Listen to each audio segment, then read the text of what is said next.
The phone hissed softly. Then my father's voice cut through the static. Sharp, cold, deliberate. Riley needs that house more than you do. If you don't sign it over by Friday, we'll see you in court. I didn't answer. The words hung there, heavy as iron. Across the table, my attorney Rachel looked up, a small, knowing smile tugging at her lips. He really said that? On speaker? I nodded. Good, she said, calm and certain.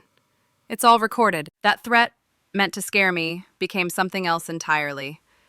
The first spark of my freedom story. My name is Lauren Whitaker. I'm 35, and I've learned that silence isn't weakness. It's strategy. Sometimes the quietest way to win a war is to let the enemy think they already have. 5 years ago, I bought a small craftsman house on Maple Street. At the time, it was barely standing.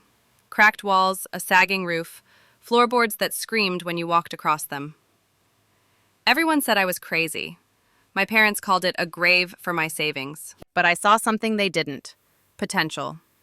The same kind of potential I'd always tried to see in myself when no one else ever did. I worked on that house every weekend, scraping paint, patching walls, fixing leaks until my hands blistered and my back ached.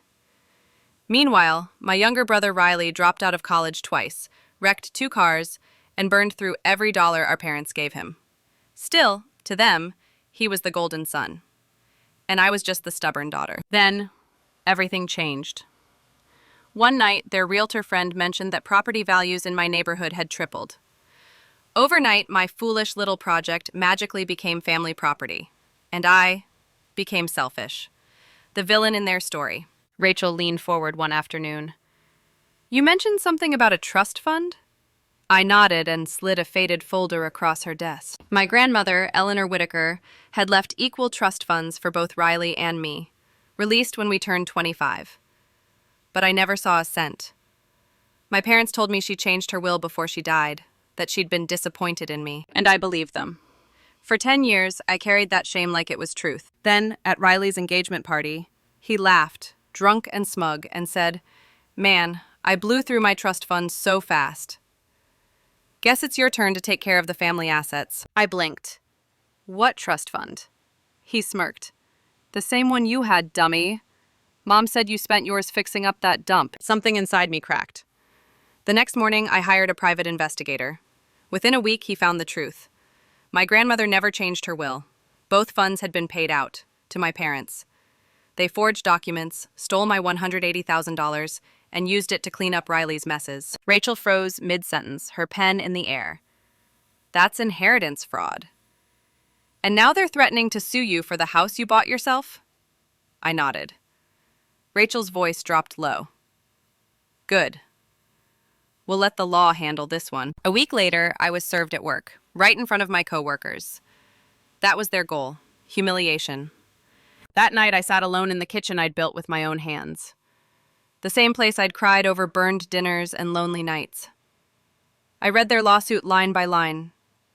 They claimed I'd promised Riley the house, that I was holding family property hostage. Every sentence was a slap. Rachel's countersuit was swift and surgical. Inheritance theft, tax fraud, malicious litigation. The family group chat exploded. How could you sue your parents? You've lost your mind. Family doesn't do this. I typed one reply. They stole from me. The evidence is public. Look it up. Then I left the chat. My hands were shaking, but my heart, steady for the first time in years. 2 weeks later, my mother invited me to dinner. Come home, she said. Let's talk like family. I went. Not to reconcile, but to end it. The dining room was packed. All the relatives there waiting for a show. My father sat at the head of the table, calm and rehearsed. You still have time to do the right thing, he said. I am, I answered. Drop the lawsuit, return my inheritance, with interest. Fix your fraudulent taxes. You've got 48 hours. His face turned red. How dare you? I laughed, bitter but calm. How dare I? After you stole my future? After you robbed your own daughter? Riley jumped up. You don't understand. No, I cut him off. You don't. You lived off money meant for me. You used my inheritance to impress your fiancé. His fiancé, Maya, turned white. Riley, is that true? That's when my investigator, Daniel, stepped forward and set a thick folder on the table. Bank statements, he said quietly. Transfers. Every dollar accounted for. The room erupted. People shouting, accusing, pretending not to know. But I didn't move. I just said, family doesn't steal. Family doesn't lie. You taught me that loyalty means silence, but I've learned. Loyalty without truth is just slavery. My father's face went pale. My mother stopped crying. Her eyes turned hard as glass. 48 hours, I said again, or I let the federal court finish the job. The next morning, they dropped the lawsuit.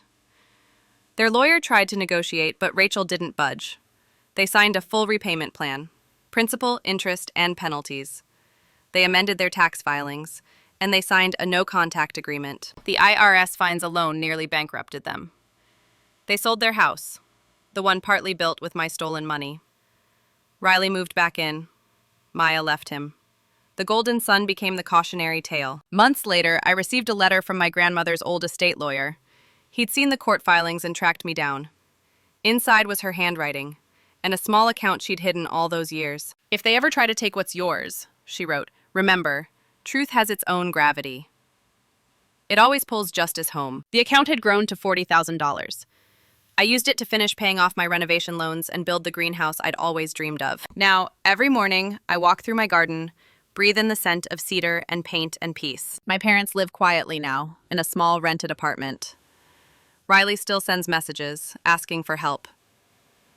I never answer, because this peace, this silence, is priceless. I didn't just win a case. I won my life back. My name is Lauren Whitaker, and this house, every brick, every beam, every flower in the yard, is mine.